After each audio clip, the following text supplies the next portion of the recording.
வானங்களில் உம்மை பாடி பூமியிலே உம்மை போற்றி ஆலயத்தில் உம்மை பணிந்து இயேசு இயேசு உம்மை ஆராதிக்கிறோம். இயேசு இயேசு உம்மை ஆராதிக்கிறோம். கர்த்தர் நல்லவராக இருக்கிறார். கர்த்தர் வல்லவராக இருக்கிறார். கர்த்தர் மாறாதவர். கர்த்தர் நம்மீது மனதிருக்கிற தேவன். கர்த்தர் நம்மேல் நினைவாய் இருக்கிறது. கர்த்தர் நம்மை நினைவு கூறுகிறவர். ஹல்லேலூயா. பரிசுத்த ஆவியானவரே, பரிசுத்த ஆவியானவரே, அவரை நன்றியுள்ள இதயத்தோடு துதிப்போம். ஹல்லேலூயா, ஹல்லேலூயா, ஹல்லேலூயா. ஆண்டவரே, துதிக்கிறோம், துதிக்கிறோம். நம்மை படைத்த கர்த்தரை பணிந்து குனிந்து முழங்கார் படியிட கடவோம் வாருங்கள் என்று சங்கீதக்காரர் அழைக்கிறார். அல்லேலூயா. கர்த்தருடைய ஆலயத்துக்கு போவோம் என்று சொன்ன பொழுது நான் மிகுந்த மனமகிழ்ச்சியாய் இருந்தேன் என்று கர்த்தர் சங்கீதக்காரர் சொல்றான். ஏசப்பா, இந்த காலை வேளையில சங்கீதக்காரருடைய மனதை எங்களுக்கு தாங்க, அவருடைய உள்ளத்தை தாருங்க ராஜா. நாங்கள் உம்மை துதிக்க, நாங்கள் உம்மை ஆராதிக்க ராஜா, நாங்கள் உம்மை விடுதலையோடு பாட ஆண்டவரே கர்த்தர் எங்களுக்கு அனுக்கிரகம் பண்ணுவாராக. இந்த இடம் முழுவதும் கர்த்தருடைய கரத்தில் ஆளுகைக்கு ஒப்புக்கொடுக்கிறோம். இந்த இடம் முழுவதும் கர்த்தருடைய ஆளுகைக்கு ஒப்புக்கொடுக்கிறோம். எங்களை கர்த்தருடைய ஆளுகைக்கு ஒப்புக்கொடுக்கிறோம். இயேசுவின் நாமத்தினாலே, இயேசுவின் நாமத்தினாலே. பரிசுத்த ஆவியானவரே, பரிசுத்த ஆவியானவரே, உம்முடைய கிருபை எங்களை நிறைப்பதாக, உம்முடைய இரக்கம் எங்களை நிறைப்பதாக, உம்முடைய தயவு எங்களை நிறைப்பதாக ராஜா. தேவாதி தேவனே, கர்த்தாதி கர்த்தாவே, ராஜாதி ராஜாவே, மகிமையின் ஆண்டவரே, உம்மை துதிக்கிறோம், துதிக்கிறோம், துதிக்கிறோம், துதிக்கிறோம், துதிக்கிறோம், துதிக்கிறோம் ஆண்டவரே ராஜா. துதித்தவர்களே சன்னதி முன்பாக வாருங்கள் என்று சொன்னபடி கர்த்தாவே துதிகளோடு வருகிறோம் ஐயா. ஆண்டவரே, துதிகளோடு வருகிறோம், உற்சாக துதிகளோடு வருகிறோம், புதடுகளின் காலைகளாய் ஆண்டவரே துதிகளோடு வருகிறோம். இயேசுவின் நாமத்தினாலே, இயேசுவின் நாமத்தினாலே. ஹல்லேலூயா, ஹல்லேலூயா, ஹல்லேலூயா. இந்த நாளின் ஒவ்வொரு நிமிடமும் உந்தன் நினைவால் நிரம்ப வேண்டும். இந்த நாளின் ஒவ்வொரு நிமிடமும் உந்தன் நினைவால் நிரம்ப வேண்டும். என் வார்த்தை எல்லாம் பிறர்க்காய மாற்ற வேண்டும்.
You are God who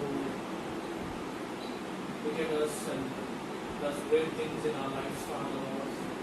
What a God we have, Master. Thank you for everything what you have done in our lives, Father Lord.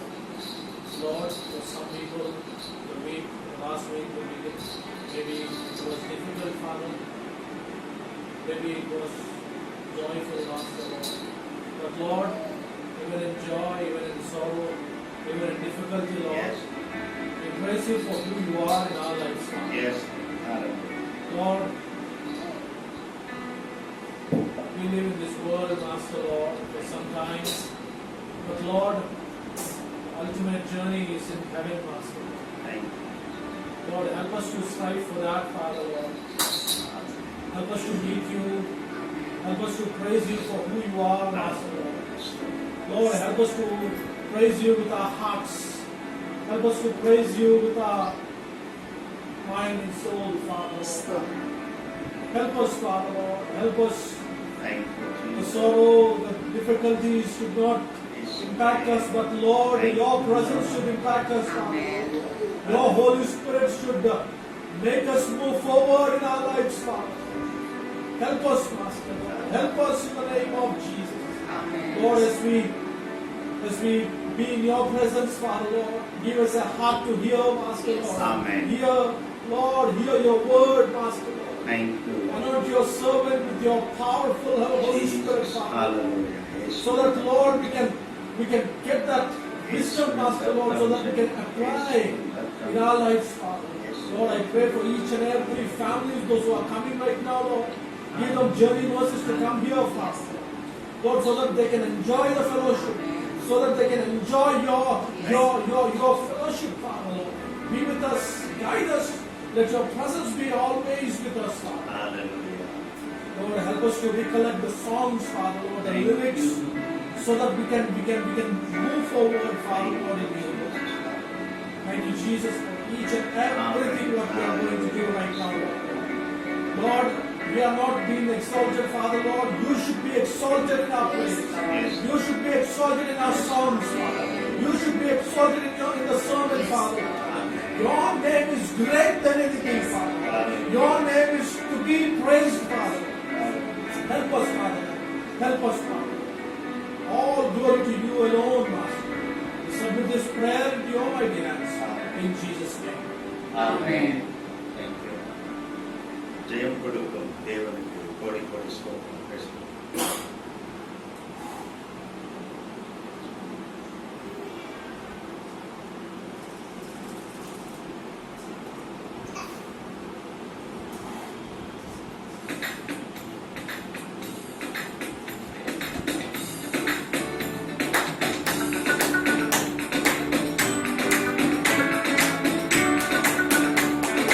ஜெயம் கொடுக்கும் தேவனுக்கு கோடி கோடி ஸ்தோத்திரம்.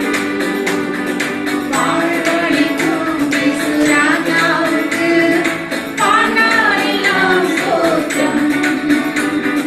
ஜெயம் கொடுக்கும் தேவனுக்கு கோடி கோடி ஸ்தோத்திரம். வாழ்வளிக்கும் இயேசு ராஜாவுக்கு பாடாலெல்லாம்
அனைத்தையும் உண்டாக்கி ஆளுகின்றேன். ஆகாதது எதுவும் இல்லை.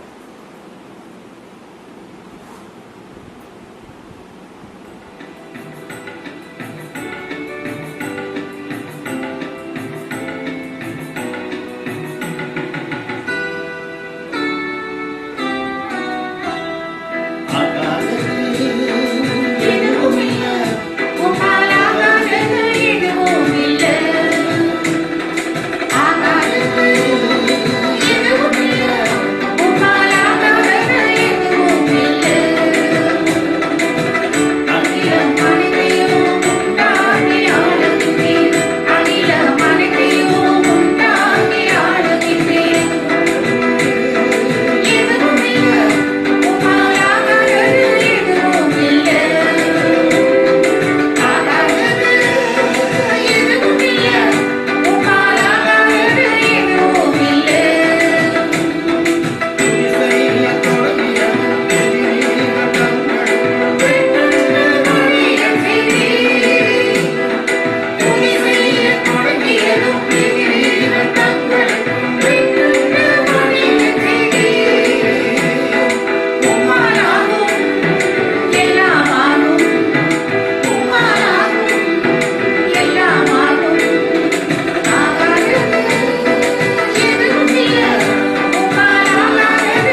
உங்களுக்கு வெட்டுண்டு மடிய செய்தி. இது பாட்டுக்காக எழுதுனதில்ல, இது ஒரு சட்டம்.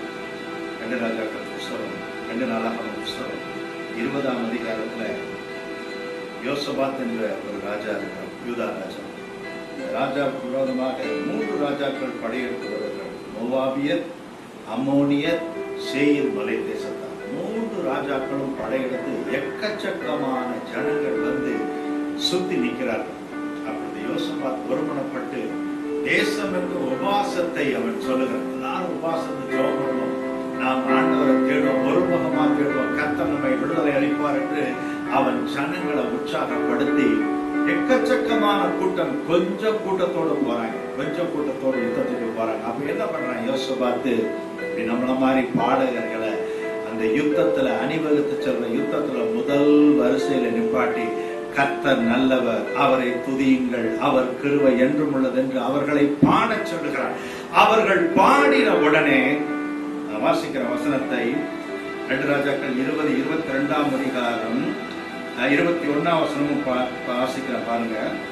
பின்பு அவன் ஜனத்தோட ஆலோசனை பண்ணி பரிசுத்தமுள்ள மகத்துவத்தை துதிக்கவும், ஆயுதம் அணிந்தவர்களுக்கு முன்னாக நடந்து போய் கர்த்தரை துதியுங்கள், அவர் கிருபை என்றும் உள்ளது என்று கர்த்தரை பாடவும் பாடகரை நிறுத்தினான். அவர்கள் பாடி துதி செய்ய தொடங்கின போது யூதாவுக்கு விரோதமாய் பதிவிருந்த அம்மோன் புத்திரரையும் மோவாபியரையும் சேயீர் மலை தேசத்தாரையும் ஒருவருக்கு விரோதமாய் ஒருவரை கர்த்தர் எழும்ப பண்ணினதால் அவர்கள் வெட்டுண்டு விழுந்தார்கள். 3 பேர் ஒருத்தன் அடிக்க வர்றாங்க. ஆனா வந்த இடத்துல கர்த்தர் என்ன செய்யறாருன்னா அவருடைய பட்டயத்தை திருப்பி விடுகிறார். யாரை அடிக்கிறோம் யாரை அடிக்கல என்று தெரியாமல் அவர்கள் ஒருவருக்கு ஒருவர் விரோதமாக அடித்து மடிந்து போனார்கள். இவங்க பார்க்கும்போது அவங்க எல்லாம் செத்து மடிந்திருக்கிறாங்க. போய் அவங்க விட்டு சென்ற பொருட்களை எல்லாம் அவர்கள் எடுத்து வருகிறார்கள். அருமையான தேவனுடைய பிள்ளைகள், காலை வேளைகள் ஒருவேளை நமக்கு விரோதமாய் எதிரிகள், லிட்டரலா எதிரிகள் இல்லைனாலும் நோய்கள் ஒரு பக்கம் எதிரியாக நிற்கலாம். ஒருவேளை மன கஷ்டம் ஒரு பக்கம் எதிரியாய் நிற்கலாம். ஒருபுறம் மன கஷ்டம் எதிரியாய் நிற்கலாம். இந்த காலை வேளையில நான் இந்த மாதத்திலே துதியை குறித்து எடுத்து வருகிறேன். இன்றைக்கும் துதியை குறித்து தான் பார்க்க போறோம். அருமையான தேவனுடைய பிள்ளையை, நாம் துதி செய்ய தொடங்கினால் ஆண்டவர் வேற எங்கேயோ இருந்து நமக்கு ஹெல்ப் பண்ண மாட்டார். நம்மட்டும் தான் ஆண்டவர் வல்லமை அனுப்புகிறார். நாம் துதி செய்ய தொடங்கிய பொழுது எதிரிகள் தங்களுக்குள்ளே வெட்டுண்டு மடிந்து போவார். இது சத்தியம், இது சத்தியம், இது சத்தியம். துதி செய்ய தொடங்கினதும் எதிரிகள் தங்களுக்குள் வெட்டுண்டு மடிய துதி செய்ய தொடங்கினதும் எதிரிகள் தங்களுக்குள் வெட்டுண்டு மடிய இல்லை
நாங்கள் உம்மை துதிக்கிறோம் ஆண்டவரே.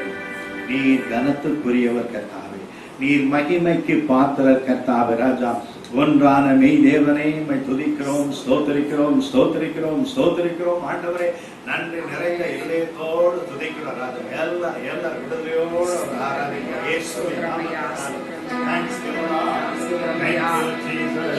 துதிக்கிறோம் துதிக்கிறோம் துதிக்கிறோம் துதிக்கிறோம் துதிக்கிறோம் துதிக்கிறோம் துதிக்கிறோம் அப்பா. உமக்கு ஸ்தோத்திரம் அப்பா. இந்த காலவெளியில போய் ஆராதிக்க ஆண்டவரே, 1000 காரணங்கள் இருந்தாலும் சுவாமி, எங்களை இந்த நாளிலே ஜீவனோடு சுகத்தோடு பலத்தோடு வைத்து ஆண்டவரே உம்முடைய சமூகத்துல வர நீர் செய்த கிருபைக்காக நம்மை நன்றியோடு துதிக்கிறோம் துதிக்கிறோம் துதிக்கிறோம் துதிக்கிறோம் அப்பா. சுவாசமுள்ள யாவும் கர்த்தரை துதிப்பதாக என்று சொல்லியிருக்கப்பா. இந்த நாளிலே நாங்கள் சுவாசிக்க வைத்திருக்கிறீரே, இந்த நாளிலே எங்களுக்கு ஜீவனை தந்திருக்கிறீரே, இந்த நாளிலே உடைய கிருபையினாலே எங்களுக்கு முடி சுட்டிருக்கிறீரே, இந்த நாளிலே அப்பா கர்த்தாவே எங்களை நடமாட வைத்திருக்கிறீரே சுவாமி, இந்த நாளிலே எங்களை பேச வைத்திருக்கிறீரே அப்பா. இந்த காலவெளியில உம்மை துதிக்க வந்து ஆண்டவரே வந்திருக்க ஆண்டவரே எங்களுக்கு உதவி செய்தீரே சுவாமி. ஆண்டவரே, இம்மட்டும் எங்களை பாதுகாத்த தெய்வமே உமக்கு ஸ்தோத்திரம் ஸ்தோத்திரம் ஸ்தோத்திரம் ஸ்தோத்திரம் ஸ்தோத்திரம் ஐயா. ஆண்டவரே, நீர் செய்ததான எண்ணற்ற நன்மைகளுக்காக அப்பா இந்த காலவெளியில தகப்பனே எங்களுடைய உள்ளத்தின் ஆழத்திலிருந்து சுவாமி நாங்களுமே நன்றியோடு துதிக்கிறோம் அப்பா. நாங்களுமே நன்றியோடு துதிக்கிறோம் சுவாமி. உமக்கு ஸ்தோத்திரம் ஸ்தோத்திரம் ஸ்தோத்திரம் ஸ்தோத்திரம் ஸ்தோத்திரம் ஐயா.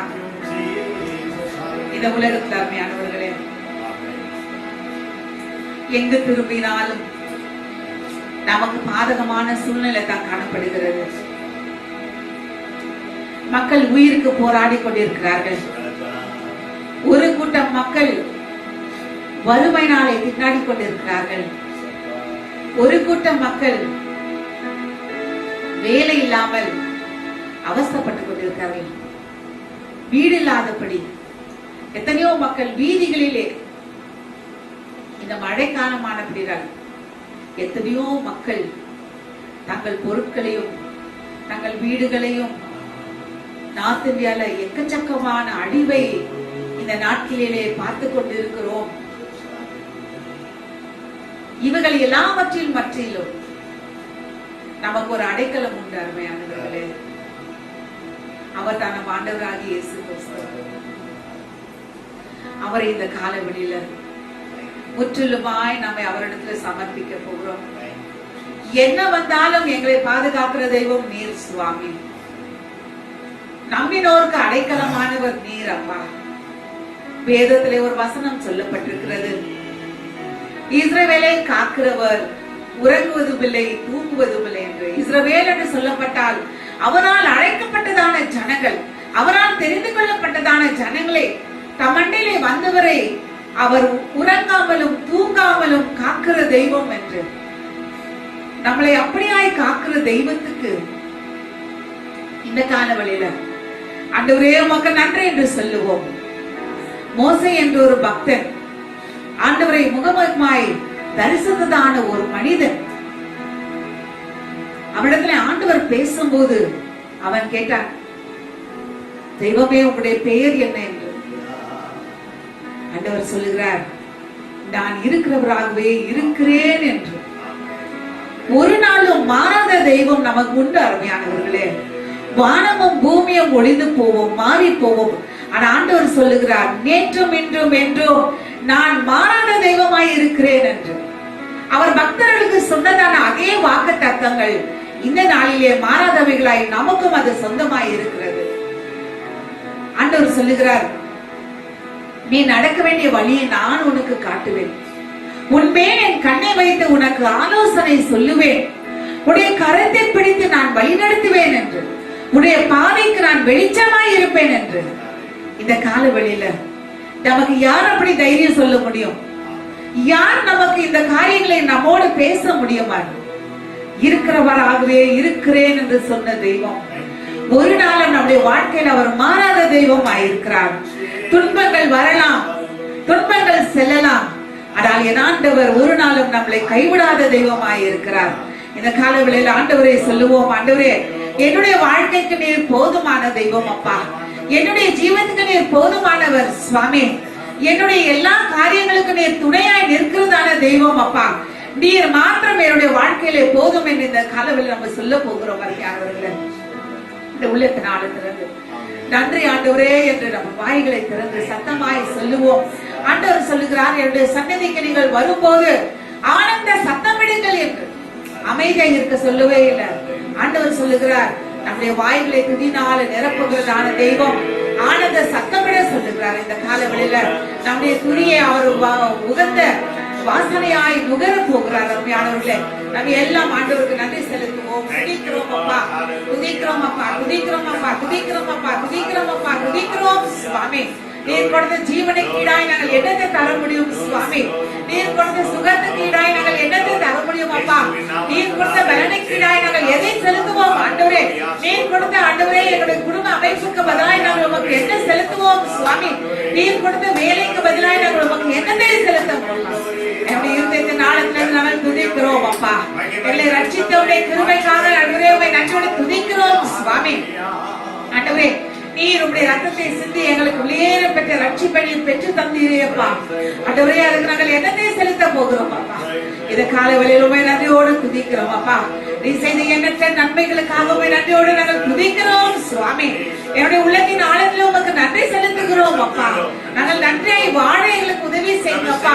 ஆண்டவரே, நாங்கள் நன்றியை வெளிப்படுத்த எங்களுக்கு உதவி செய்யுங்க சுவாமி. காலவெளியில் உண்மை நன்றியோடு துதிக்கிறோம் அப்பா. உண்மை போல ஒரு நல்ல தெய்வம் கிடையாது சுவாமி. எங்களை ஆதரிக்க உண்மை போல ஒரு யாருமே கிடையாது சுவாமி. ஆண்டவரே, நீரே எங்களுடைய தெய்வம் அப்பா. உண்மை துதிக்கிறோம். கேருபீன்கள் சேராபீன்கள் போற்றிடும் எங்கள் பரிசுத்தரே. கேருபீன்கள் சேராபீன்கள் போற்றிடும் எங்கள் பரிசுத்தரே. ஆராதனை உமக்கு, ஆராதனை, ஆராதனை உமக்கு, ஆராதனை. அவர் ஒருவரே ஆராதனை உமக்கு. எல்லாத்தையும் நன்மை அவர் மாத்திரமான தெய்வமாய் இருக்கிறார். ஆராதனை சேராபீன்கள்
உன் நோய்களை எல்லாம் குணமாக்கி உன் பிராணனை அழிவுக்கு விலக்கி மீட்டு உன்னை கிருபையினாலும் இரக்கங்களினாலும் முடிசூட்டி நன்மையினால் உன் வாயை திருப்தியாக்குகிறார்.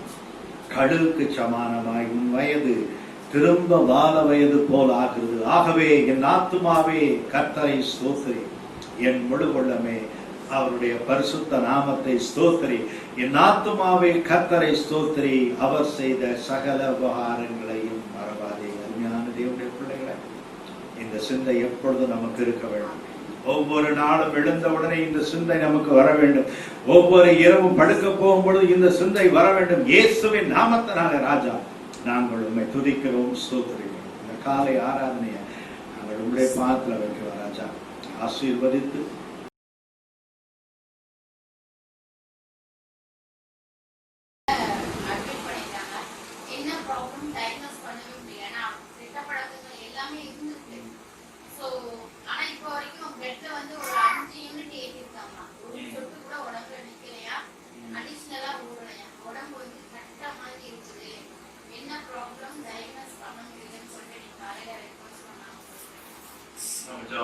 சொல்லப்பட்ட குறிப்பாக யாராக இருந்தாலும் தேவனுடைய சமூகத்திலே உடைய விண்ணப்பங்களை வைக்கும்போது ஆண்டவர் அவர்களுக்கு உதவி செய்கிறார்.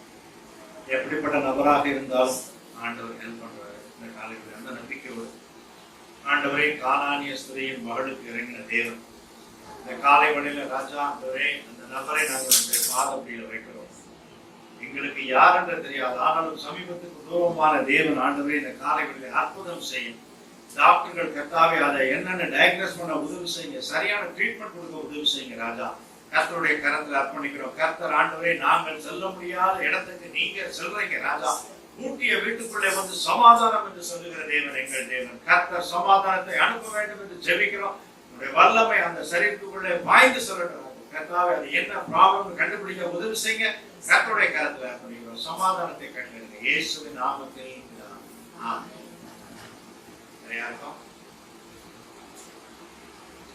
யாத்ராகமம் 3ஆம் அதிகாரம் 12ஆம் வசனம் படிக்கலாம்.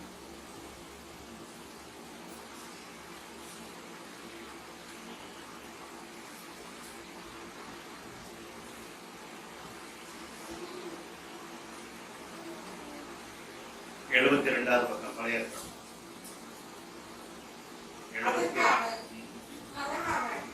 நான் உங்களோடு இருப்பேன், நீ ஜனத்தை எகிப்திலிருந்து அழைத்து வந்த பின்பு நீங்கள் இந்த மலையில் தேவனுக்கு ஆராதனை செய்வீர்கள், நான் உன்னை அனுப்பினேன் என்பதற்கு இதுவே அடையாளம் என்றார். And it said, certainly I will be with thee, and this shall be a token unto thee that I have sent thee. When thou hast brought forth the people out of Egypt, ye shall serve God upon this mountain. ஆண்டவரீங்க Exodus 3:12. Exodus 3:12. நீ ஜனத்தை எகிப்திலிருந்து அழைத்து வந்த பின் நீங்கள் இந்த மலையில் தேவனுக்கு ஆராதனை செய்வீர்கள். You shall worship God. சர்வன ஆங்கிலத்தில் போடப்பட்டது worship. தமிழ்ல ஆராதனை என்று சொல்லப்பட்டது. நீங்கள் இந்த மலையிலே தேவனுக்கு ஆராதனை செய்வீர்கள். போன வாரத்துக்கு முந்தின வாரம் என்ன பார்த்தோம்? ஞாபகம் இருக்கா? எந்த தலைப்பு குறித்து பார்த்தோம்?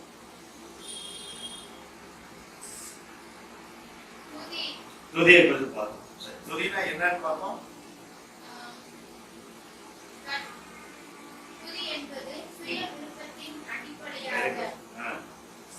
எழுதுனாதான் தெரியும். ஒரு நோட்டு போடுங்க. சுய விருப்பத்தின் அடிப்படையில் தன்னார்வத்துடன் செலுத்தக்கூடியது, ஆண்டவருக்கு செலுத்தக்கூடியது. எதற்காக இந்த துதி செலுத்துகிறோம்? நன்றி சொல்வதற்கு. தேவன் நமக்கு செய்த அதிசயமான காரியங்களுக்கு நன்றி என்ற உள்ளத்தோடு அதை செலுத்தணும். அதை இங்கிருந்து ஒருத்தர் சொல்லக்கூடாது, துதிங்கன்னு சொல்லக்கூடாது, நீங்களே செய்ய வேண்டும். ஆராதனைக்கு வரும் பொழுது, அதாவது சிபிஎம் சர்ச்சுக்கு போனீங்கன்னா உங்களுக்கு தெரியும், துதின்னு சொன்னோடனே பயங்கரமா சத்தம் போடாது. அப்புறம் ஆராதனை அப்படின்னா ஸ்டாப் பண்ணுங்கன்னு அர்த்தம். அப்படி அவர்கள் துதிப்பார்கள். ஸோ துதி என்பது ஒரு நன்றி காணிக்கை அப்படின்னு பார்க்கணும். It is a free will offering. It is an expression of heartfelt gratitude, of thanksgiving to God for all He has done for us. இதெல்லாம் நம்ம பார்த்தோம். இது நிறைய பார்த்தோம். நன்றி உணர்வு அப்படின்லாம் பார்த்தோம். Praise is nothing but exalting, honoring, lifting and blessing God for His wonderful benefits voluntarily. It's a physical and vocal expression of our sincere appreciation to God for all of the wonderful blessings He has provided. நிறைய சொன்னேன். அதுக்கு தான் அந்த வசனத்தை பற்றி முக்கியமான சங்கீதம் 1-5 வசனங்களை நாம் படித்தோம். இந்த சங்கீதம் 116 கர்த்தர் எனக்கு செய்த எல்லா நன்மைகளுக்கும் நான் என்னத்தை செலுத்துவேன், ரட்சிப்பின் பாத்திரத்தை எடுத்துக்கொண்டு அப்படி நாமத்தை நிறைய விஷயங்களை நாம பார்த்தோம். துதி எங்கிருந்து ஆரம்பிச்சோம் அப்படின்னா முத எங்க சொன்னது, யார் சொன்னது அப்படின்னு பார்த்தோம். லேயா, யாக்கோபின் மனைவி லேயால் தான் முதல்ல அந்த வார்த்தையை கண்டுபிடிக்கிறார். எதிரைய பதம் ஒன்று சொன்ன யாருக்காவது ஞாபகம் இருக்கா? யாடானா துதி என்று அர்த்தம். அதைத்தான் யெகூதா அப்படின்னு சொல்லி பெயர் வைத்தார் என்று. அதாவது இப்பொழுது கர்த்தரை துதிப்பேன். யெகூதா அப்படின்னா இப்பொழுது கர்த்தரை துதிப்பேன். துதிக்கும் ஆராதனைக்கும் ஒரு வித்தியாசம் சொன்னேன். யாருக்காவது ஞாபகம் இருக்கா? இன்றைக்கு ஆராதனை பற்றி சொல்லப்படும். லேசா ஒரு இன்ட்ரோடக்ஷன் சொன்னேன். துதிக்கு ஆராதனைக்கு வித்தியாசம் சொன்னேன். சரி, ஆராதனை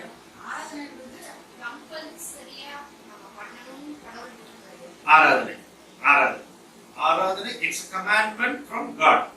You shall worship me in this hill. அப்படி ஆண்டவர் சொல்றார். ஆதியாகமம் 2ஆம் அதிகாரத்தை வாசிக்க வேண்டாம். நான் ஏற்பட வரமே சொன்னேன். அதாவது ஆண்டவர் என்ன பண்ணாரு, ஆதாமை கொண்டு வந்து தோட்டத்தில் வச்சாரு. தோட்டத்தில் வைக்கும் பொழுது அந்த தோட்டத்தை பராமரிக்கவும் பண்படுத்தவும் வைத்தார் அப்படின்னு தமிழ் வேதாகமத்தில் இருக்கு. ஆங்கிலத்துல மெயின்டைன் அந்த மாதிரி வார்த்தைகள். ஆனா எபிரேய வேதாகமத்துல பாத்தீங்கன்னா அந்த பண்படுத்தவும் அப்படிங்கிற வார்த்தைக்கு வந்து ஆபாத் அப்படிங்கிற ஒரு எபிரேய பதம் சொல்லப்பட்டிருக்கு. அந்த ஆபாத் அப்படின்னா சர்வ், வர்ஷிப், ஆராதி அப்படின்னு அர்த்தம். தோட்டத்துல வச்சு எப்பா என்ன ஆராதிப்பா அப்படின்னு சொல்லி வச்சாரு. அவன் ஆராதிக்கல. அதுக்கப்புறம் சேத்து காலத்துல சேத் பிறந்தவுடன் ஜனங்கள் தேவனை தொழுது கொள்ள ஆரம்பித்தார்கள். அப்பொழுது ஆண்டவரை அவர்கள் தொழுது கொள்ள ஆரம்பிக்கிறார்கள். ஆதாமுடைய பிள்ளை காயினும் ஆபேலும் கர்த்தரை தொழுது கொள்கிறார், காணிக்கை செலுத்தி தொழுது கொள்கிறார். நோவா காலத்திலே அவர்கள் தொழுது கொள்கிறார்கள். மறுபடியும் ஆபிரகாம், ஈசாக்கு, யாக்கோபு காலத்திலே ஆண்டவருக்கு ஆராதனை செய்கிறார்கள், தொழுது கொள்கிறார்கள். ஆண்டவர் அந்த ஆராதனையை மையப்படுத்திக் கொண்டே வருகிறார். அப்புறம் ஆராதனை விட்டுருச்சு, அடிமையா போயிட்டாங்க. ஆராதனை விட்டுருச்சு. ஆண்டவரை அவர்கள் ஆராதிக்கவே இல்லை. They totally forgot to worship God. So God is telling Moses to go and liberate the people and bring them here. You shall worship me, you shall serve me on this hill. மறுபடியும் என்ன பண்றார், ஆராதனை அவர் மையப்படுத்துகிறார், அங்கே demand பண்றார். ஆண்டவர் மறுபடியும் அந்த வசனம் படிங்க. 3:12 யாத்திராகமம் 12. நான் உங்களுடைய இருப்பேன், நீ இந்த ஜனத்தை எகிப்திலிருந்து அழைத்து வந்தீர்கள், நீங்கள் இந்த மலையில் தேவனுக்கு ஆராதனை செய்யுங்கள். You shall worship me, you shall serve me. அப்படின்னா it's a constitutional word. shall. Constitution, நீங்க இந்தியன் கான்ஸ்டிடியூஷன் படிச்சு பாத்தீங்கன்னா எல்லா இடத்துலயும் the people shall, the government shall அப்படின்னு இருக்கும். அப்படின்னா கட்டளை, அது வந்து டிக்ளரேஷன், அது கட்டளை, கமாண்ட்மெண்ட். அப்போ நான் ஏற்கனவே சொன்ன துதி என்பது சுய விருப்பமாக தன்னார்வத்துடன் செலுத்தக்கூடியது. தேவன் நமக்கு செய்த அதிசயமான காரியங்களுக்காக நன்றி நிறைந்த உள்ளத்தோடு அவருக்கு செலுத்தும் ஒரு நன்றி காணிக்கை. Praise must be of free will. It is an expression of heartfelt gratitude and thanksgiving to God for all He has done for us.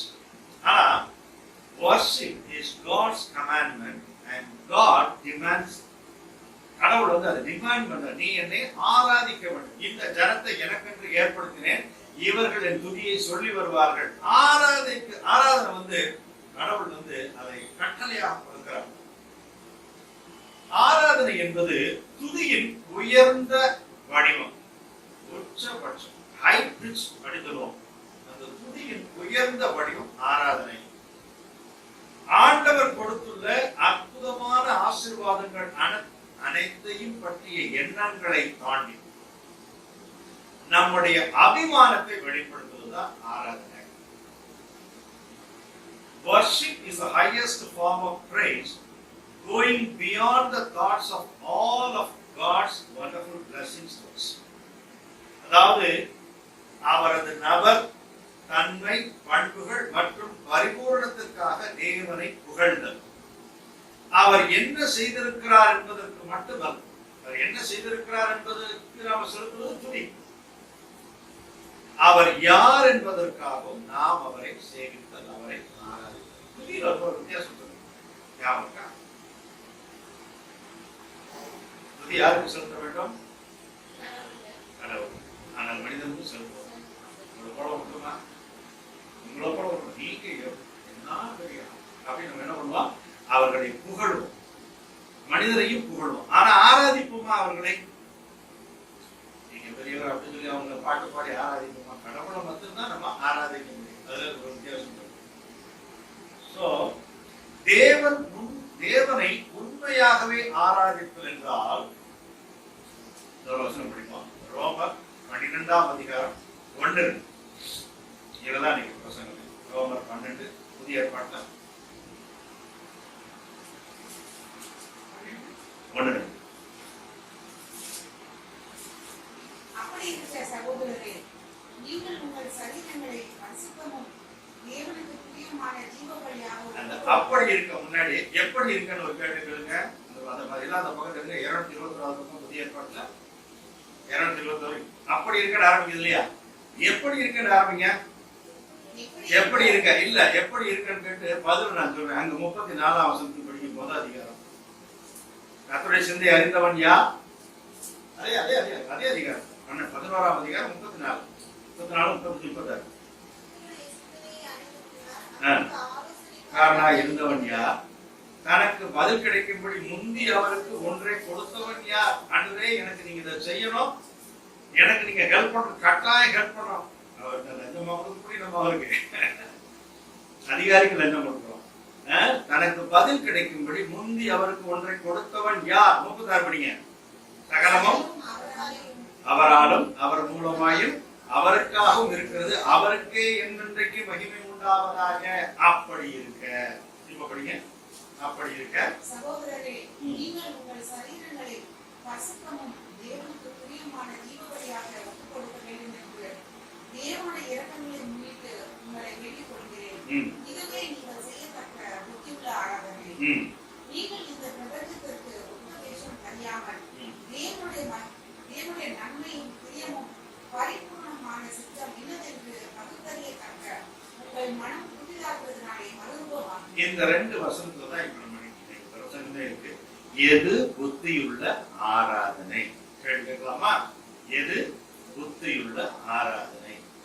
இந்த வசனத்தின்படி ஆராதனை அப்படின்னா, முதலாவது நாம் நமது சரீரங்களை பரிசுத்தமும் தேவனுக்கு பிரியமான ஜீவ பலியாக ஒப்பு கொடுக்க வேண்டும். அது எப்படி ஜீவ பலியா ஒப்பு கொடுக்கிறது? ஒரு பலி அப்படின்னு பாத்தீங்கன்னா, ஒரு ஆடை கொண்டு போவாங்க, அதை பலியா ஒப்பு கொடுப்பாங்க அந்த காலத்துல. ஆனா இப்பவும் செய்யறாங்க. ஆனா நம்ம செய்யறது கிறிஸ்தவர்கள் செய்யறது. ஏன்னா இயேசு கிறிஸ்து எங்களுக்காக பலியாயிட்டார். இயேசு கிறிஸ்து எங்களுக்காக நமக்காக ரத்தம் சிந்தி விட்டார். அதனால நாம செய்வதில்லை. ஆனால் மற்றவர்கள் இன்னும் அதை அறியாதவர்கள் இன்னும் அந்த பலியை செய்கிறார்கள். அதை எப்படி கொடுக்கிறாங்கன்னா, ஜீவ பலி, அப்படி உயிருள்ள பலியாக அதை கொடுக்கிறார்கள். அந்த பூஜாரி என்ன பண்ற, தலையை வெட்டுறாரு, ரத்தத்தை சுண்டவும். அதுக்கு அர்த்தம் என்னன்னா, என்னுடைய பாவங்களுக்காக, நான் செய்த எண்ணற்ற பாவங்களுக்காக இந்த குற்றமற்ற மிருகம், இந்த மிருகம் ஏதாவது குற்றம் செஞ்சதா? ஒண்ணும் கிடையாது. என்னுடைய ஸ்தானத்துல இது பலியாகுது, இதனுடைய ரத்தம் என்னை மன்னிக்கிறது. இதுதான் அந்த தாற்பயம். அந்த தாற்பயத்துக்கு அவர் செய்யறாரு. பாருங்க, நமது சரீரங்களை பரிசுத்தமும் தேவனுக்கு பிரியமான ஜீவ பலியாக ஒப்புக் கொடுக்கிறோம். எப்படி ஒப்புக் கொடுக்க வேண்டும் என்று சொல்லும் பொழுது, நான் ஆபிரகாமுக்கு கொண்டு போக விரும்புகிறேன். அந்த ஆபிரகாமோட ரிலேட் பண்ண விரும்புகிறேன். ஆபிரகாம் ஆண்டவர் சொல்லிட்டார், நீ உன்னுடைய ஏக சுதனம் உன்னுடைய ஒரே புத்திரனமாக கொஞ்சம் கொஞ்சம் வளர்க்குறீங்க, அந்த புத்திரனை கொண்டு போய் மோரியா மலையில நீ என்ன பண்ண பலி கொடுத்துருன்னு உடனே ஆபிரகாமுக்கு முதல்ல அதை டைஜஸ்ட் பண்ணிருக்க முடியாது. ஆனாலும் கர்த்தருக்கு கீழ்ப்படியும் நோக்கில் என்ன பண்றா, குழந்தையை கொண்டு போய் ஆண்டவர் வந்து கருங்களை என்ன இருக்கும் பலி கொடுத்திருப்பான், பலி கொடுத்திருப்பான். அவனை பொறுத்த வரைக்கும் ஈசாக்க மனதுல முதல்ல பலி ஆக்கிட்டான் 100%. அப்போ ஆபிரகாம் உளப்பூர்வமாக ஈசாக்கை பலி கொடுத்து விட்டான். ஆண்டவர் கடைசி நிப்பாட்டி, உன் பிள்ளை இல்லை என் பிள்ளைய நான் பலி கொடுக்க போறேன், அதற்கு ஒப்புமையாக இந்த ஆட்டை பலி கொடுக்கும் சொல்லி என்ன பண்றாரு, மலையில யாரும் அங்க போக முடியாத இடத்துல ஒரு ஆட்டை கொண்டு வந்து ஆண்டவர் நிப்பாட்டுகிறார். அந்த ஆட்டை அவன் பலி கொடுத்து தன்னுடைய குழந்தையை மீட்டு கொண்டு வருகிறார். குழந்தைக்கு பதிலாக அந்த ஆடு அங்கே பலியாகிறது. நமக்கு பதிலாக இயேசு கிறிஸ்து சிலுவையிலே பலியானார். அதுதான் அதனுடைய அர்த்தம். ஆக ஆபிரகாம் எப்படி உளப்பூர்வமாக ஈசாக்கை பலி கொடுத்தானோ, அப்படி பலி கொடுத்தனால என்ன பண்ணா, திரும்ப உயிரோடு கிடைத்த ஈசாக்கு தேவனால் கொடுக்கப்பட்டவன். அவன் உண்மையிலேயே பலி கொடுத்து, அங்க பாத்தீங்கன்னா அந்த பிள்ளைய பார்க்கிற காலத்துல வெட்டி முத்திரம் போடுறதில்ல, வெட்டி தீ வச்சிருது, தீ வச்சு பொசிக்கிறது. அப்படி பலி, அப்படி பொசிக்கி சாம்பலானாலும் அந்த சாம்பல்ல இருந்தும் ஆண்டவர் கொடுக்க முடியும். இந்த சாம்பலை கூட ஆண்டவர் என்ன பண்ணாரு, முதல்ல என்ன பண்ணாரு, மனுஷன் எப்படி உருவாக்குனாரு, மண்ணை பிசைந்து மனிதனை உருவாக்கியது. அவருக்கு எல்லாமே லேசான காரியம், மண்ணை பிசைந்து மனிதனை உருவாக்கியது. ஆகவே அந்த சாம்பல்ல இருந்து கூட ஈசாக்கை கொடுக்க முடியும் என்று அவனுக்கு நல்ல விசுவாசம் இருக்கு. அப்படின்னாலே அவன் என்ன பண்ணா, பலி கொடுக்கிற நிலைமைக்கு போயிட்டான். அவனை பொறுத்த வரைக்கும் ஆல்மோஸ்ட் சாக்ரிஃபைஸ் ஐசக். ஆனா கடவுள் அவனை மறுபடியும் கொடுத்தார். அப்போ இப்போ கொடுக்கப்பட்டிருக்கிற ஈசாக்கு யாரால கொடுக்கப்பட்டவன், கர்த்தரால, பிதாவாகிய தேவனாலே கொடுக்கப்பட்ட ஈசாக்கு. அந்த ஈசாக்கு ஆசீர்வதிக்கப்பட்டார். ஒரு காரியம் தெரியுது, நம்ம அப்படியே உயிருள்ள வழியாக ஆண்டவரே நான் உங்களை அர்ப்பணிக்கிறேன், என்ன நீங்க வணையுங்க, என்ன நீங்க பயன்படுத்துங்க அப்படின்னு யாரெல்லாம் ஒப்புக்கொள்கிறோமோ அவர்களை எல்லாம் ஆண்டவர் என்ன பண்ணுகிறார், திரும்ப அவர்களை உருவாக்கி அவர்களை உருவேற்படுத்தி ஆசீர்வாதமாக மாற்றுவோம். அதுக்கப்புறம் நம்மள சாபங்கள் இருக்காது. நாம தேவனுக்கு நம்மை முழுமையாக அர்ப்பணிக்கும் பொழுது, தேவனுக்கு சொந்தமாக கொடுக்கும் பொழுது, நம்மை மறுபடியும் தேவன் நமக்காக கொடுக்கிறார்.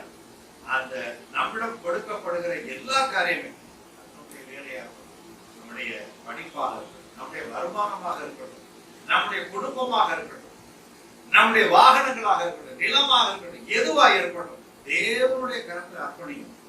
அதாவது அர்ப்பணிக்கணும் இந்த சென்ஸ், தேவனையும் எல்லாவற்றையும் ஆளுகிறவர், உங்களுடைய கரத்திலே சத்துவம் வல்லமை உண்டு, எவரையும் மேன்மைப்படுத்த பலப்படுத்த உங்களுடைய கரத்தினால் அப்படின்னு உங்களிடத்துல வாங்கி உங்களிடத்துல கொடுக்கணும். ஆண்டவர் நமக்கு கல்வியை கொடுத்திருக்கிறார், நமக்கு வேலை கொடுத்திருக்கிறார், நமக்கு வருமானம் கொடுத்திருக்கிறார், நமக்கு குடும்பத்தை கொடுத்திருக்கிறார், நமக்கு வாகனம் கொடுத்திருக்கிறார், எல்லாம் அவர் கொடுத்தது. நம்மகிட்ட வரும்படி யார் இருந்துச்சு, அவர்கிட்ட இருந்துச்சு. பணம் நம்மகிட்ட வர்றதுக்கு முன்னாடி அவர்கிட்ட இருந்துச்சு. நாலேஜ் நமக்குள்ள வருவதற்கு முன்னாடி அவர்கிட்ட இருந்துச்சு. அவர் தான் கொடுத்தாரு. So God is the owner of everything. 20:1 பூமியும் அதன் நிறைவும் கர்த்தருடையது, உலகம் அதில் குடிகளும் கர்த்தருடையவர்கள். படிக்கலாம் 1. ஆபத்து நாளில் 24 பூமியும் அதன் நிறைவும் உலகமும் அதில் உள்ள குடிகளும் கர்த்தருடைய, எல்லாமே கர்த்தருடையதுங்க. நீங்கள் கர்த்தருடையவர்கள், நான் கர்த்தருடையவன், நம்முடைய பிள்ளைகள் கர்த்தருடையவர்கள், நம்முடைய வீடு கர்த்தருடையது, நம்முடைய எல்லாம் நமக்கு கொடுக்கப்பட்டிருக்கிற அனைத்தும் for everything God is the owner. Ownership கடவுள்கிட்ட எழுதிருக்கணும். ஃபினான்ஷியல் மேனேஜ்மெண்ட் கோர்ஸ் படிச்சோம். அதாவது இன்வெஸ்டிங் ஆஃப் ஃபினான்ஸ் இன் காட்லி வே அப்படின்னு சொல்லி படிச்சோம். அப்போ எல்லா பைனான்ஸையும் கர்த்தர் ஆட்கொள்ளும்படி கர்த்தருக்கு நான் ஓனர்ஷிப்பை எழுதி கொடுத்துருவோம். எல்லா கர்த்தருடையது அப்படின்னு சொல்லும் பொழுது அதுக்கப்புறம் பாதுகாப்பு யாரு, அவர்தான் கர்த்தர் நகரத்தை காவலாகி காவலாளர் விழித்திருக்கிறது விருதம்.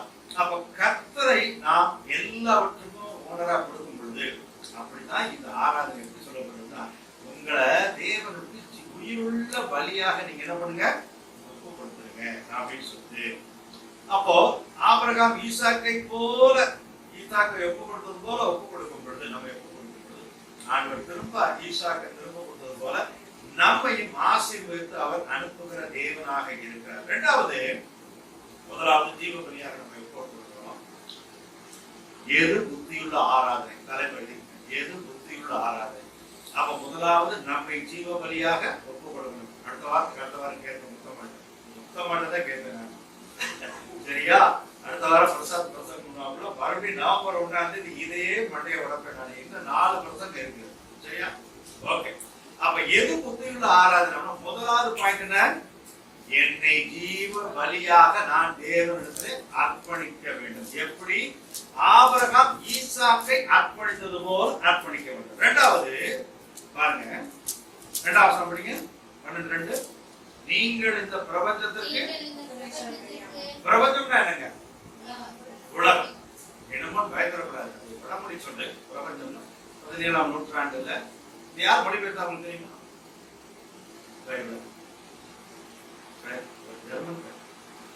நம்மால கிடையாது, நம்மளால கிடையாது, ஜெர்மன்.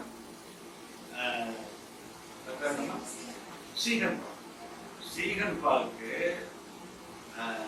தரங்கம்பாடிக்கு வந்து, தரங்கம்பாடியில ஒரு ஒரு ஒரு பிராண்டிட்ட தமிழ் கத்து, ஒரு சாஸ்திரிட்ட தமிழ் கத்துக்கிட்டு அவர் கத்து கொடுக்க மாட்டேங்கிறார்.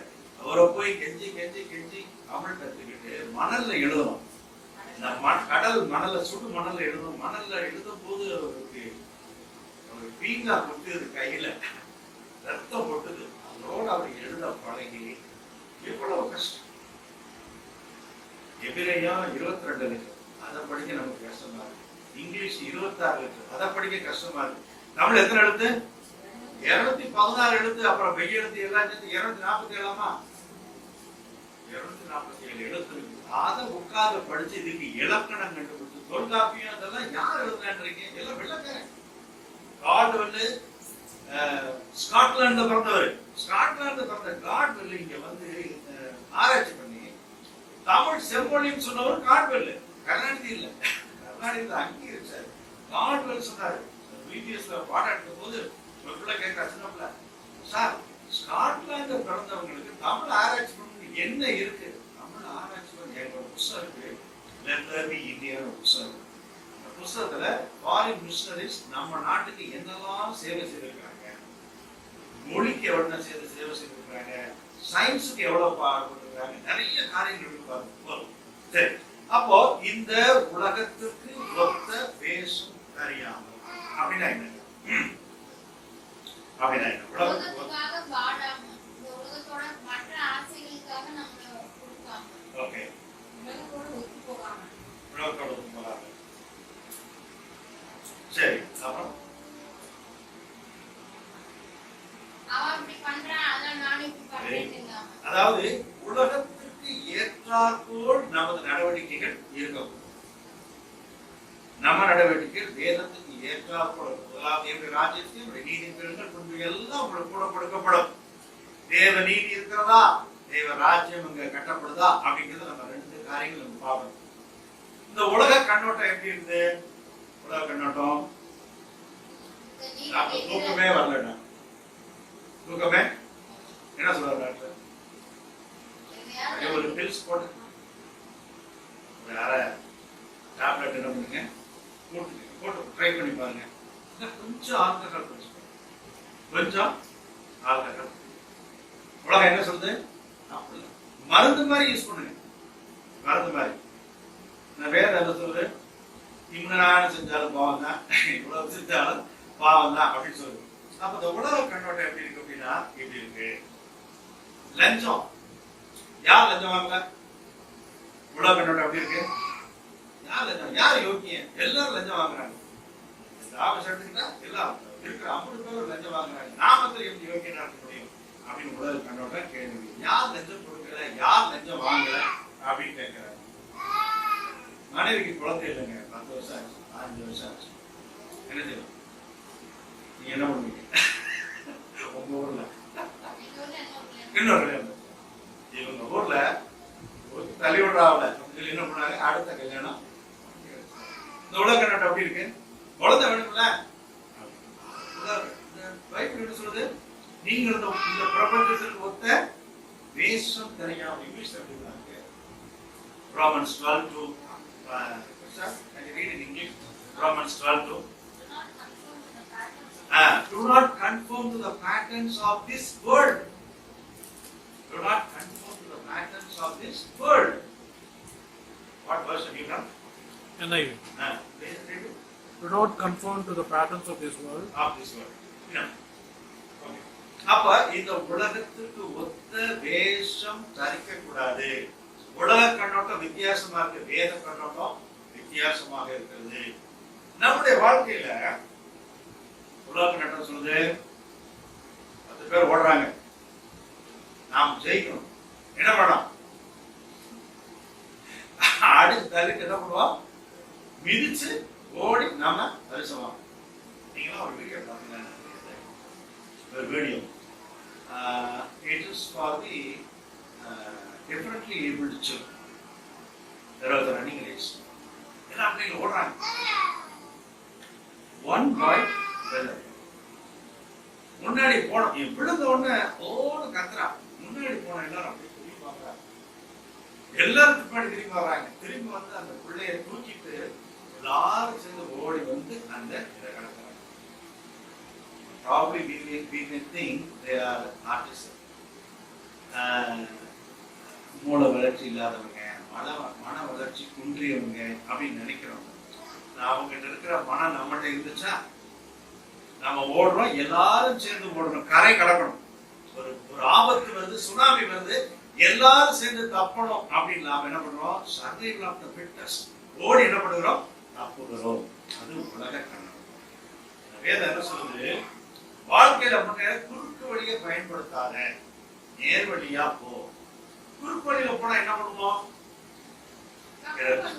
தள்ளி விடுவோம், கெடுப்போம். கெடுத்தாயில் என்ன பண்ணுவோம்? மேல வருவோம்.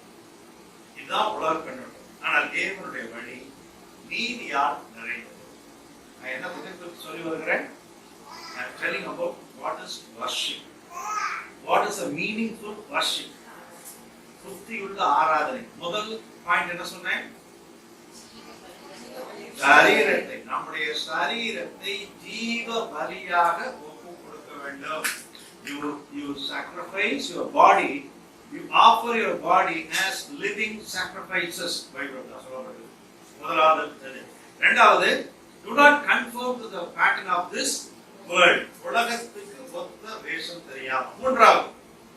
மூன்றாவது பாருங்க, தேவனுடைய நன்மையும் பிரியமும் பரிபூர்ணமான சித்தம் இன்னதென்று பகுத்தறிய வேண்டும். மூன்றாவதாக தேவனுடைய நன்மை எது, பிரியம் எது, பரிபூர்ணமான சித்தம் என்னதென்று பகுத்தறிய வேண்டும். ஞாயிற்றுக்கிழமை நாம் ஆராதனைக்கும் போகலாம், டிவி முன்னாடி உட்கார்ந்து நம்ம சீரியலை பார்க்கலாம், இல்ல வெளியே சுற்றுலா தலங்களுக்கு போகலாம், கல்யாண காடைக்கு, மேரேஜ், கொட்டு, குழவை, பொங்கல், என்ன வேண்டாலும் செய்யலாம். கல்யாணத்துக்கு லேட்டா போனா எவனும் நம்மளை வெட்ட மாட்டான். அறுபது வீச்சர் வாட்டு வெட்டி வேணாம். 10 to 12 கல்யாணம், 11 மணிக்கு 6000 முடிச்சுட்டு 12 மணிக்கு 12:30 கூட போகலாம். 1 மணி வரைக்கும் சாப்பாடு வச்சிருக்காங்க. சரிதானா? மொய்ய கொண்டு கையில ஒன்று சாப்பிட்டுட்டு வரலாம். ஆனா நம்ம என்ன செய்யணும்?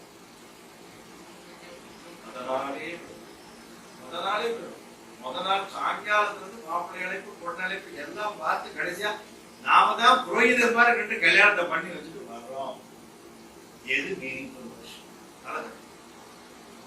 இதை எல்லாருக்கும் கற்றுக் கொடுக்க நினைப்பீங்க. நிறைய பேர் வர பார்த்தீங்கன்னா மனசு எவ்வளவு கஷ்டமா, எவ்வளவு கஷ்டப்பட்டு நோட்ஸ் நான் சங்கடத்தில் வச்சிருக்கேன். ஆனால் இதை எல்லாருக்கும் கொடுக்க முடியலையே, இந்த சத்தியத்தை எல்லாருக்கும் வளர்க்க முடியல, ஆதங்கம் எனக்குள்ள இருக்கு. ஆகவே தேவனுடைய நன்மையும் பிரியமும் பரிபூர்ணமான சித்தம் என்னதென்று பகுத்தறிய வேண்டும். எப்படி பகுத்தறிவது?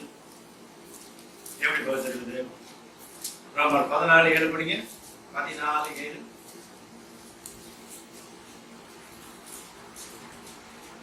நம்மில் ஒருவனும் தனக்கென்று உழைக்கிறதும் இல்லை, ஒருவனும் தனக்கென்று ஒரு நிமிஷம், 17 14 17. 17. தேவனுடைய ராஜ்யம் புசிப்பும் குடிப்பும் அல்ல, அது நீதியும் சமாதானமும் பரிசுத்த ஆவியின் உண்டானதும் சந்தோஷமாய் சந்தோஷமாய் இருக்கிறது. வசனத்தை கொண்டுதாங்க போகுது.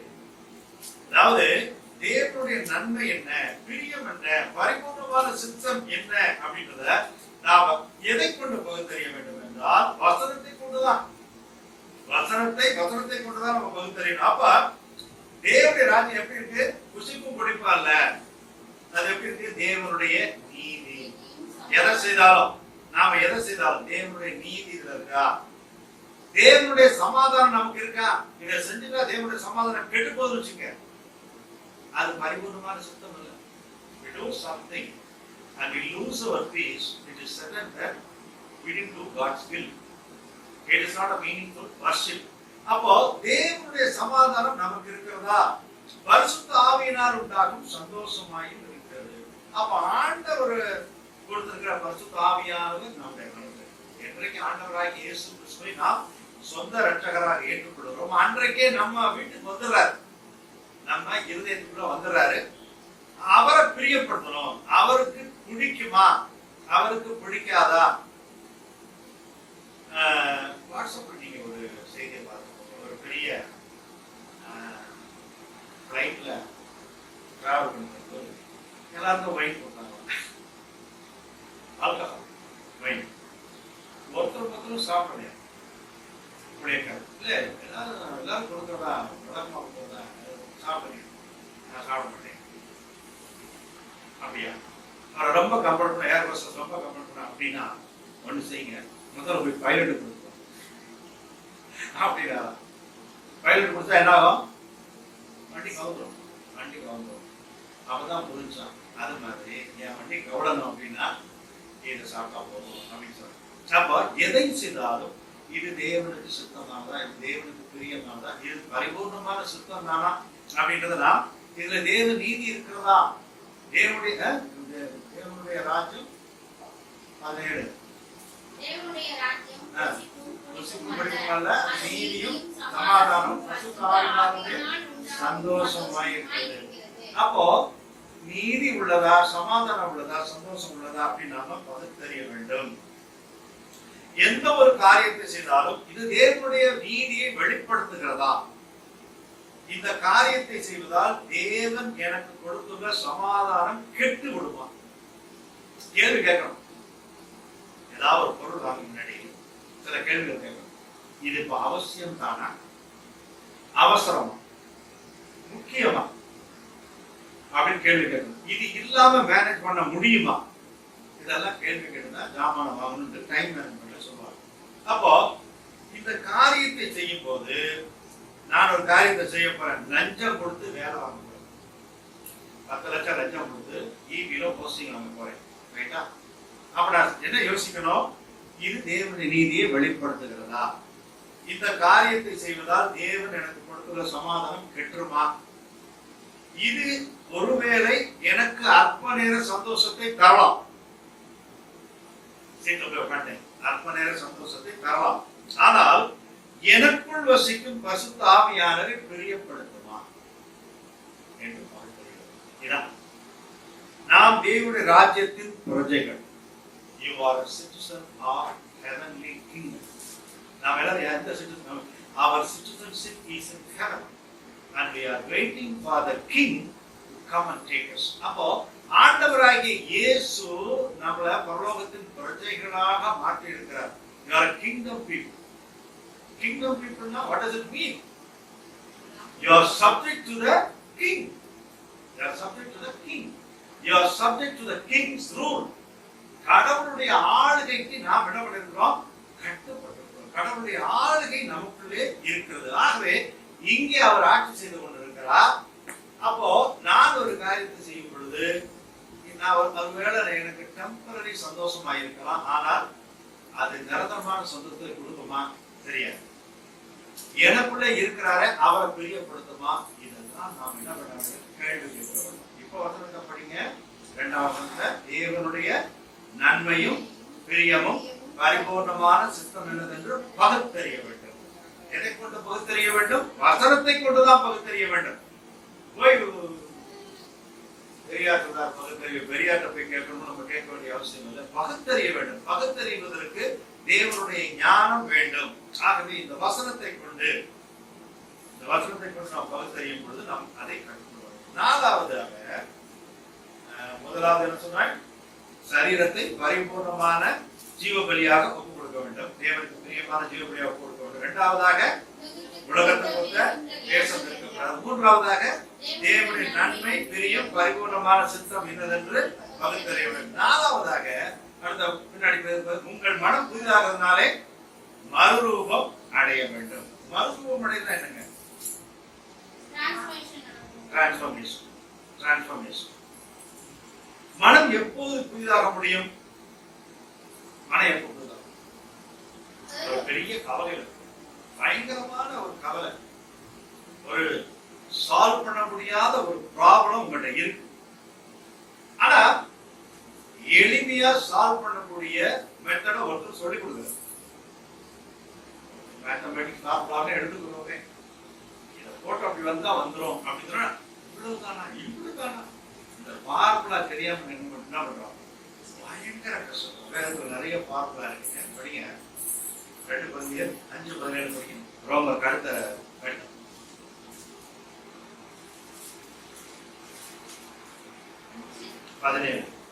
இப்படி இருக்க ஒருவன் கிறிஸ்துவுக்குள் இருந்தால் புது சிருஷ்டியாய் இருக்கிறான். பழையவைகள் ஒழிந்து போயின, எல்லாம் புதிதாயின. இந்த பைபிள்ல பவுல் எழுதுறதெல்லாம் இப்படி இருக்க அப்படி இருக்க அப்படின்னு மறுபடியும் அது ஒரு கேள்வி இருக்கு. எப்படி இருக்கேன்னு கேள்வி கேட்டா முன்னாடி இருக்கும் பதில் தெரியாது. போதும். ஒருவன் கிறிஸ்துவுக்குள் இருந்தால் புது சிருஷ்டியாய் இருக்கிறான், பழையவைகள் ஒழிந்து போயின, எல்லாம் புதிதாயின. நான் சொன்னேன் மறுரூபமாக வேண்டும். எப்படி மறுரூபமாக ஆக முடியும்? இல்ல, நல்லா பாருங்க. ஒருவன் கிறிஸ்துவுக்குள் இருந்தால், என்னுடைய கரத்தில் இருந்தா, ஆண்டவர் சொல்றாரு, நீ என்னுடைய கரத்தில் இருந்தா நான் உன்னை பாதுகாப்பேன். என் கரத்தை விட்டு நீ வெளியே போயிட்டு நான் என்ன பண்ண முடியாது? பாதுகாக்க முடியாது. அப்போ ஒருவன் கிறிஸ்துவுக்குள் இருந்தால் அவன் புது சிருஷ்டியாகிறான், பழையவர்கள் எல்லாம் ஒழிந்து போயின, எல்லாம் புதிதாய். அப்படின்னா he has been transformed. அப்போ எப்பொழுது புதிதாக முடியும் அப்படின்னா பழையவை ஒழியும் பொழுது. அப்படின்னா எனக்கு இருக்கிற பழைய பாத்திரம் தான் துணி கொண்டு போட்டு முடிச்சு கொண்டாந்து வச்சிடலாம், முடிச்சு கொண்டாந்து வச்சிடலாம், புதுசாயிருச்சு சொல்றோம் இல்லையா? பழைய பார்வை, பழைய பேச்சு, பழைய நடவடிக்கை, பழைய நண்பர்கள். பழைய நண்பர்கள் என்ன பண்ணுவாங்க? ஆடா ஒரு நாள் சீக்கிரம் கொடுத்தேன், ஞாயிற்றுக்கிழமை போய் மன்னிப்பு கேட்கிறாங்க. உங்க ஏசுதான் மன்னிப்பாரு, சும்மா பண்ணி போனோம். பழைய நண்பர்கள். அப்ப என்ன பண்ணணும்? அப்படியே 360 டிகிரி திரும்பணும். 360 டிகிரி பழைய நண்பர்கள் இங்க இருக்கிறாங்க, அப்படியே திரும்பி 360 டிகிரி திரும்பி என்ன பண்ணணும்? பழைய நண்பர்களை பார்த்தாலே வேற பக்கம் போயிடணும். அப்போ பழைய பேச்சு, பழைய நடவடிக்கைகள், பழைய நண்பர்கள், பழைய பாதைகள். 20 நிமிஷம் வாசி, 20 நிமிஷம் வாசி, சரியா? பழைய வழிபாடுகள், பழைய வழிபாடு எல்லாமே ஒழிச்சிடும். அதான் பார்ப்பது. பழையவைகள் எல்லாம் ஒழிந்து போகணும் அப்படின்னா நாம எங்க இருக்கணும்? கிறிஸ்துவுக்குள்ள இருக்கணும். வேலைக்குள் இருக்க வேண்டும். நோவா ஆண்டவர் சொன்னார், பெரிய வெள்ளம் வரப்போகுதுப்பா, கப்பலை கட்டு, நீனும் உன் குடும்பம் உள்ள போயிரு. நல்ல மிருகம் ஒரு ஜோடி எடுத்துக்க, நல்ல மிருகம் 7 ஜோடி எடுத்துக்க, கெட்ட மிருகம் அழுக்கான மிருகங்கள்லாம் ஒரு ஜோடி எடுத்துக்க பண்ணி, ஏன்னா ஒரு 15 குட்டி போட்டுரும், அது ஒரு ஜோடி எடுத்துக்க அப்படின்னு சொல்றாரு. அப்போ எல்லாம் வேலைக்குள்ள வந்தாங்க. வேலை என்பது சபை, வேலை என்பது தேவனுடைய ஐக்கியம், ஜனங்களுடைய ஐக்கியம், கிறிஸ்தவ மக்களுடைய ஐக்கியம். இந்த ஐக்கியத்தில் இருக்கும் பொழுதுதான் ஒருவருக்கு ஒருவர் நம்ம என்ன பண்றோம்? தாங்குறோம், ஜெபிக்கிறோம், உங்களை உற்சாகப்படுத்துறோம், உங்களை தாங்குறோம், உங்களுக்கு ஆலோசனைகள் சொல்றோம், கிறிஸ்தவ வழியில உங்களை காத்துக் கொள்வதற்கு. அப்போ நாம் இந்த வேலைக்குள்ள இருக்கிறோம், கிறிஸ்துவுக்குள்ள இருக்கிறோம். இந்த கிறிஸ்துவுக்குள்ள இருக்கும் பொழுதுதான் பழையவர்கள் ஒழிந்து போகும். வெளியே போயிட்டா பழையவைகள் அப்படித்தான் ஒன்றும் ஒழியாது. சட்டை வேணா மாத்திருக்கலாம், பவுடர் வேணா அடிச்சிருக்கலாம், நம்ம என்னென்னமோ செஞ்சிருக்கலாம். ஆனால் பழைய காரியங்கள் என்ன பண்ணும்? அது அப்படியே இருக்கும். ஆகவே பழையவைகள் ஒழிய வேண்டும் என்றால் கிறிஸ்துவுக்குள்ளே இருக்க வேண்டும். 4 காரியம் சொல்லியிருக்கேன். சொல்லுங்க. ஜீவபலியாக அர்ப்பணிக்க வேண்டும். ஒத்த வேஷம் தரிக்க கூடாது. பரிபூர்ணமான சித்தம் என்று பகுத்தறிய வேண்டும். 4வது மனம் புதிதாகி. மனம் அப்படியே தான் இருக்கு. ஆளு பழைய ஆளுதான். ஆளு பழைய ஆளு, ஆனா புது ஒத்துருக்கிறார் அப்படின்னு நினைக்கிறோம். மனமே புதுசாயிரும். மனம் புதிதாகி நாம் மறுரூபமாக முடியும். ஆகவே இதுதான் நீங்கள் செய்யத்தக்க புத்தியுள்ள வாட் இஸ் மீனிங்ஃபுல் வர்ஷிப் அப்படின்னா இந்த 4 காரியம். ஆராதனை பற்றி நீங்கள் படிச்சோம். 4 காரியத்தை நாம் செய்யணும். சரி, எப்படி நமது, அதாவது நீங்கள் செய்யத்தக்க புத்தியுள்ள ஆராதனை அப்படின்னு ஆண்டவர் சொல்லப்படுது. நம்முடைய வாழ்க்கையே தேவனுக்கு உகந்த ஆராதனையாக மாற வேண்டும். நம்முடைய லைஃபே ஆராதனையா மாற வேண்டும். எப்படி அது மாற முடியும்? வாழ்க்கை மூலமாக தேவனை எப்படி ஆராதிக்க முடியும்? தேவனுடைய கட்டளைகளை விசுவாசிக்கிறோம், அதை ஏற்றுக்கொள்கிறோம், அதற்கு கீழ்ப்படுகிறோம், அதை நம்முடைய வாழ்விலே கடைபிடிக்கிறோம். இதுதான் உண்மையான வேதத்தில் உள்ள ஒரு கட்டளையை நம்ம என்ன பண்ணுகிறோம்? முதல்ல விசுவாசிக்கிறோம், அடுத்து ஏற்றுக்கொள்கிறோம், அதற்கு கீழ்ப்படுகிறோம், அதை கைக்கொள்கிறோம். இதுதான் ஆராதனை. அப்போ இந்த ஆராதனை நாம் செய்யும் பொழுது இந்த தேவனுடைய கட்டளைகளை விசுவாசித்து அதை ஏற்றுக்கொண்டு அதற்கு கீழ்ப்படிந்து நம்முடைய வாழ்விலை கடைபிடித்து சாட்சியா இருப்பது, இது உண்மையான ஆராதனையாக தேவனுடைய பார்வையில் நன்மையும் பிரியமும் பரிபூர்ணமான சித்தமாக இருக்கிறது. இதை பகுத்தறிந்து நம்முடைய மனம் புதிதாக வேண்டும், மறுரூபமாக வேண்டும். தேவன் நம்மிடத்துல எதை விரும்புகிறார் அப்படின்னா, சங்கீதம் 51:17 படிக்கிறார்.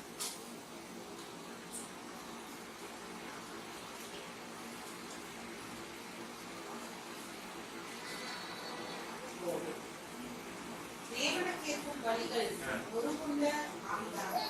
தேவனே ஒருங்குண்டதுக்கான ஆவி இருதயத்தை நீர் புறக்கணி. சரி, புறக்கணியே தானே, புறக்கணிக்க மாட்டார். அப்ப நம்முடைய தேவன் நம்மளுக்கு விரும்புறது நொறுங்குண்ட நறுங்குண்ட ஆவி. இங்கிலீஷ்ல எப்படி இருக்கு? Psalm 51:17 broken and contrite spirit, heart, broken and contrite heart. அப்போ ஆண்டவர் இப்படிப்பட்ட இருதயம் நம்மிடத்துல இருக்க வேண்டும் என்று விரும்புகிறார். broken in the sense ஆண்டவருக்கு நம்மளை ஒப்புக்கொடுக்கிறோம். நம்மளை உடைத்து உருவாக்கக்கூடிய ஆண்டவருக்கு நம்மை ஒப்புக்கொடுக்கிறோம். எப்படி ஜீவபலியாக ஒப்புக்கொடுத்தோம், அதே போல ஜீவபலியாக ஆண்டவரே நீங்க என்ன பண்ணுங்க, நீங்க பட்டக்காரத்தை என்னவா செய்யணும்? ஒரு அருவாள் அடிக்கணுங்க, அடிச்சு கொடுக்க மாட்டாங்க. ஒரு ஈட்டி அடிக்கணுங்க, ஒரு தோசைகளை அடிக்கணும், அடிச்சு கொடுத்துருவான். அவன் என்ன பண்றான்? இதில் வச்சு உடவுல வச்சு நல்லா தீயை மூட்டி அதை படுப்பாக்கி தங்காக்கி என்ன பண்றான்?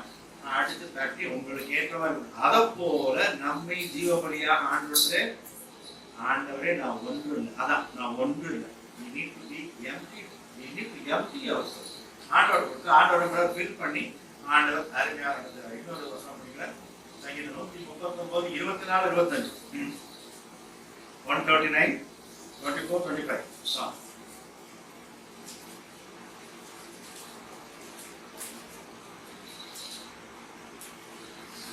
தேவனை என்னை ஆராய்ந்து என் இருதயத்தை அறிந்து கொள்ளும், என்னை சோதித்து என் சிந்தனைகளை அறிந்து கொள்ளும், வேதனை உண்டாக்கும் வழி எனக்கு உண்டோ என்று பார்த்து நித்திய வழியிலே என்னை நடத்தும். 139 24 25 படிச்சீங்களா? சங்கீதம் ஓகே 23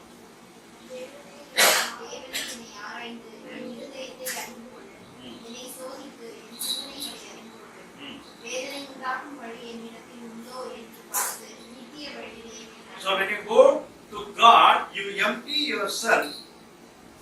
நான் ஒண்ணு இல்லை, I am nothing. அப்படின்னு ஆண்டவர்கிட்ட நீங்க உங்களை கொடுக்குறீங்க. இதுதான் உண்மையான ஆராதனை. அப்போ ஆராதனையின் உண்மையான நோக்கம் மன மனிதன் மகா பெரிய தேவனுக்கு முன்பாக தான் ஒன்றுமில்லை என்பதை அறிந்து கொள்ள வேண்டும். அவர் பெரிய ஆண்டவர், அவருக்கு முன்னாடி நம்ம ஒண்ணுமில்லை. கேட்டு கேட்கிறேன், நாம் தேவனை ஆராதிப்பதால் தேவன் தன்னுடைய நிலையிலிருந்து இன்னும் கொஞ்சம் உயர்த்தப்படுவாரா?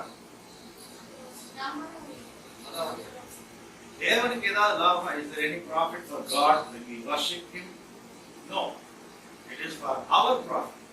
நாம் ஆண்டவரை ஆராதிப்பதனால நமக்கு தான் லாபம், நமக்கு தான் ஆண்டவர் நன்மைகளை செய்கிறார். ஆகவே தேவனை ஆராதிப்பதால் இன்னொரு காரியம், நான் அவங்களை ஆராய்ச்சி ஆண்டவரை எனக்கு நீங்க இதை செய்யணும். நீங்க நிறைய பேர் பின்வாங்கி போற காரணங்கள், ஆலயத்துக்கு வந்துட்டோம், நான் காணிக்கை கொடுக்குறேன், நான் இதை செய்யறேன் அதை செய்யறேன், நீங்க எனக்கு இதை செய்யணும், டிமாண்ட் பண்ணணும். Nobody can demand. ஏன்னா எந்த கிரியையினாலும் நம்ம நீதிமான் ஆக முடியாது, வேறு அப்படின்னா திருப்பதிகளை பற்றி கொள்ளையெடுத்துல பாதி பங்கு போடுறவெல்லாம் பரலோகம் போகணும். அதுதானே ஆண்டவர் அதை செய்கிறவர். நம்முடைய கிரியை நிமித்தம் நம்மை நீதிமான் ஆக்குறதில்லை. தேவன் நம்முடைய கிருபையினாலே என்ன பண்றாரு? நம்மை நீதிமான் ஆக்குறார். தேவனுக்கு எந்த நிபந்தனையும் போட முடியாது. அவர் நமக்கு கடனாளி இல்லை, அவருக்கு நம் கடனாளி இல்லை. உண்மையில் தேவனை ஆராதிப்பதனால் அவருக்கு ஒரு லாபமும் கிடையாது. மாறாக அந்த உன்னத தேவனை ஆராதிக்கும் சாக்கியத்தை நாம் பெற்றோம் என்பதே உன்னதம். மகாபெரிய தேவனை நான் தெரிவிக்கிறேன், மகாபெரிய ஆண்டவர் எனக்கு இருக்கிறார் சொல்றதே நமக்கு ஒரு பெரிய சாக்கியமான காரியம். ஆராதனை என்றால் என்ன என்று சொல்றீங்களா? ஆராதனை என்ன?